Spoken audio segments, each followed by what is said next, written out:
नमस्कार मित्रों, आप सभी का स्वागत है मेरे इस यूट्यूब चैनल में। मैं Chandrashekhar Rai, assistant professor, Kashi Sahu college Saraikela, department of history, Kolhan university. मित्रों, मैं आशा करता हूं कि आप सभी अच्छे होंगे और सभी मन ला करके अपने तैयारी में लगे होंगे। आपकी तैयारी की दिशा में आज हम आपके लिए एक बहुत इम्पॉर्टेंट टॉपिक लेके आए हैं और वो टॉपिक बहुत इम्पॉर्टेंट है। जेपीएससी मेंस के लिए भी आपका उस सिलेबस में मेंशन है। और जो यूजी सेमेस्टर 1 के बच्चे हैं जिनको पढ़ना है मौर्यन डायनेस्टी, मौर्य वंश, उनके लिए भी बहुत इम्पॉर्टेंट टॉपिक आज मैं लेकर आया हूँ। मित्रों, सबसे पहले आज हम इस वीडियो में संक्षिप्त रूप से आपको बताने का प्रयास करेंगे कि मौर्य काल के इतिहास को जानने का स्रोत क्या है, किसकी सहायता से हम मौर्य काल के इतिहास को बताते हैं। तो मित्रों, आप इसको एक डायग्राम के माध्यम से भी बता सकते हैं, चार्ट के भी माध्यम से बता सकते हैं कि मौर्य काल के इतिहास को जानने का स्रोत लिख दिए, चार्ट में दिखाइए। साहित्यिक स्रोत, पुरातात्विक स्रोत, साहित्यिक स्रोत में भी आप बांट दीजिए। धार्मिक साहित्य, धर्मेतर साहित्य, चाहे गैर धार्मिक साहित्य, और पुरातात्विक स्रोत में जो भी अभिलेख हैं, शिलालेख हैं, मुद्राएं हैं, मृदभांड हैं, ये सब उसमें आप उसको बांट दीजिए। तो इससे क्या होगा कि अब कम स्पेस में ही आप सारा बातें कहने में आप अपने आप को सहज महसूस कीजिएगा। आप एक डायग्राम के माध्यम से आपने दिखा दिया कि किन किन स्रोतों के माध्यम से हम जो है मौर्य काल के इतिहास को जानते हैं। मित्रों, यदि हम बात करें धार्मिक साहित्य में तो सबसे इंपॉर्टेंट है बौद्ध ग्रंथ और जैन ग्रंथ। बौद्ध ग्रंथ में भी महावंश जो बताने का प्रयास करता है कि चंद्रगुप्त मौर्य ने नंद वंश को समाप्त करके मौर्य वंश की स्थापना की। जैन ग्रंथ पृष्टि पर्वन में, जिसमें साफ शब्दों में उन्होंने लिखा है कि ये जो इनको क्षत्रिय बताया गया है, यानी चंद्रगुप्त मौर्य को क्षत्रिय बताया गया है उसमें, तो वो भी मौर्य काल के इतिहास का जानने का एक बहुत इंपॉर्टेंट स्रोत है। धर्मेतर साहित्य में देखिएगा, जो धार्मिक साहित्य नहीं है, उसमें कौटिल्य का अर्थशास्त्र बहुत इंपॉर्टेंट स्रोत है मौर्य काल के इतिहास जानने का।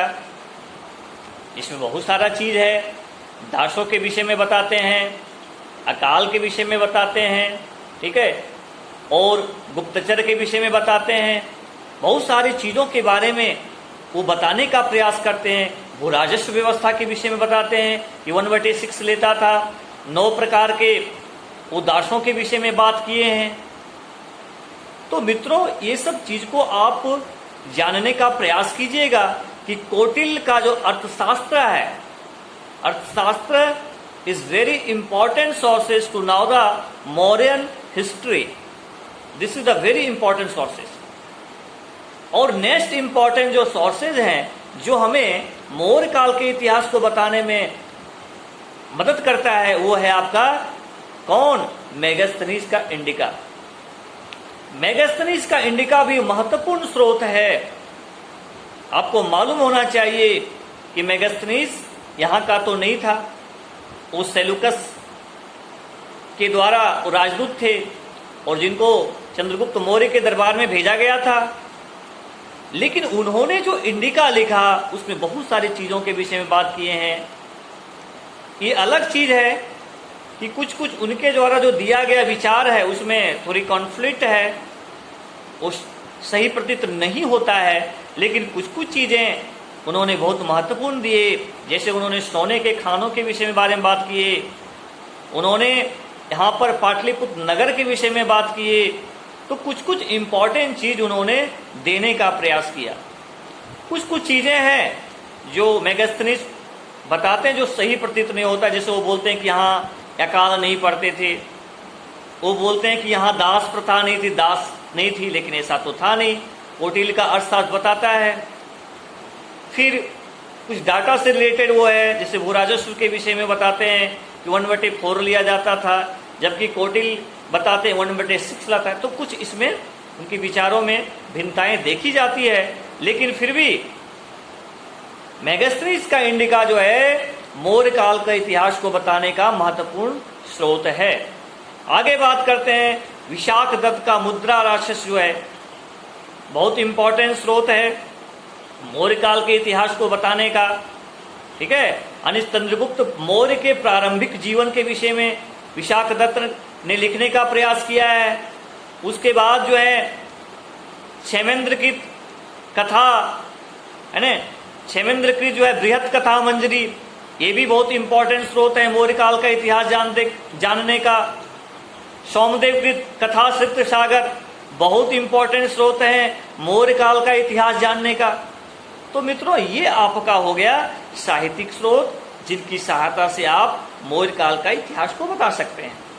लेकिन यदि हम कुछ विदेशी भी इंपॉर्टेंट जैसे एरियन, स्ट्रेबो, पिलिनी के विवरण से भी, स्ट्रेबो के विवरण से भी, एरियन के विवरण से भी मौर्य काल के इतिहास पर प्रकाश पड़ता है। और मित्रों, सबसे इंपॉर्टेंट स्रोत है आपका पुरातात्विक स्रोत में, जिसमें आपका अशोक का शिलालेख